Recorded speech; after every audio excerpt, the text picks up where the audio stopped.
So the James Webb telescope video of mine that's currently blowing up, well, where did we get all these sources from that I've currently watched and learned from a lot of different places? Right here. A possible incoming contact. The second discovery was tasked to look at a possible incoming contact, so an object that they spotted. This person that I've been talking to was asked to not talk about the details yet, but they can tell me that the first discovery, the lights, came from ESA, the European Space Agency. The other one is coming from the USA Canadian team, also from James Webb though, but they're the ones leading this investigation. It was tasked from either the NSA or the DoD. They don't know who's the one tasking it, but yes, it is part of this quote unquote threat narrative. The signal that is incoming is the big unknown.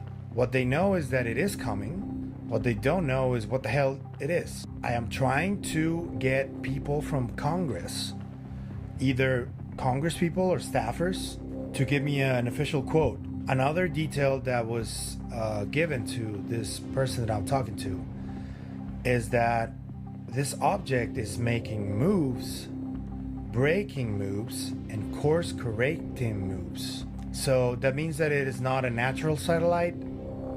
That means that it is not an asteroid either. It's coming this way, and it is massive. I wasn't given speed of this object. I wasn't given dimensions.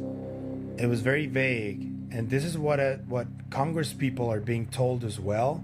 But there is another nugget of information that they're being told, which is the reason they are doing these unclassified briefings, because apparently there is some level of urgency. That doesn't mean that it's a threat, but it needs to be looked at and it needs to be studied. Elizondo is already talking about it. Matt Ford is already talking about it. I know that more people are gonna start coming forward with it over the next 10 days or so. Congress people are being briefed about it as we speak. How confident are you that it's true that there is an object detected by James Webb that's headed towards Earth that is massive? Like how confident are you in that, not in that information you got from your source? More than confident, it's like I'm weary that this information is being passed around. I don't know if it's true.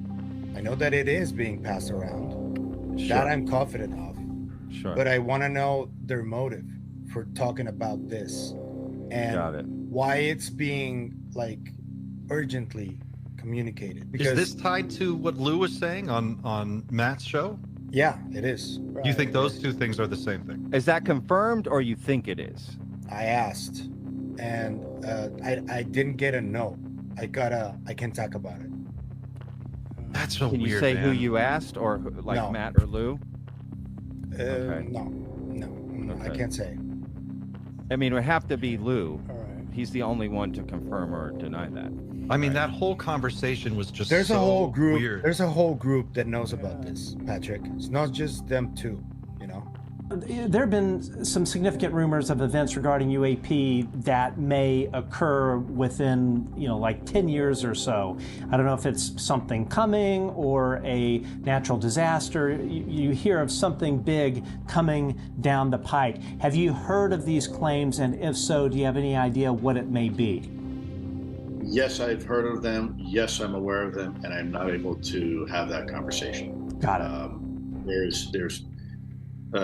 It's not my conversation to have, but I am aware of it. We're kind of preparing the U.S. population, at least, and by extension, the world population, into that reality that there is a presence here, and that we need to explain this presence. Because if they show up and we continue to do what we did before, previous decades, and they show up, there will be mass panic. But if you understand that these are real, and we have 5 years from 2022, or maybe now 4 years, if they come in 2027, for the U.S. government to prepare the people about what is up there. And in many ways, I think the word got out within the government that they're showing up. in 2027, and we better be prepared. And if not, there's going to be a lot of explaining to do. And so I think that dialogue has happened within, inside the government, in certain areas inside the government, that we need to prepare. And that's why in 2017, that set a clock of 10 years. And why Lou Elizondo earlier in this year said, just find a hobby for 5 years. And, it'll all be out in 5 years. And he said that this year, so that was 2027. And I would say I've heard 2027 in a kind of an official capacity that I can't reveal. So I think I would say that people in the government are aware of something happening, and that there's limited time, a few more years to prepare the people, and that's what's ramping up this acceleration from the previous 7 decades of not even acknowledging it to now we are acknowledging it at a faster and faster pace. Don't shoot the messenger. Just because I got some good information that y'all are freaking out about because you can't find a source that would happen to be on news because we're early to the party, and if y'all saying it's fake, that very well could be them pumping brakes. I'm just saying, there you go.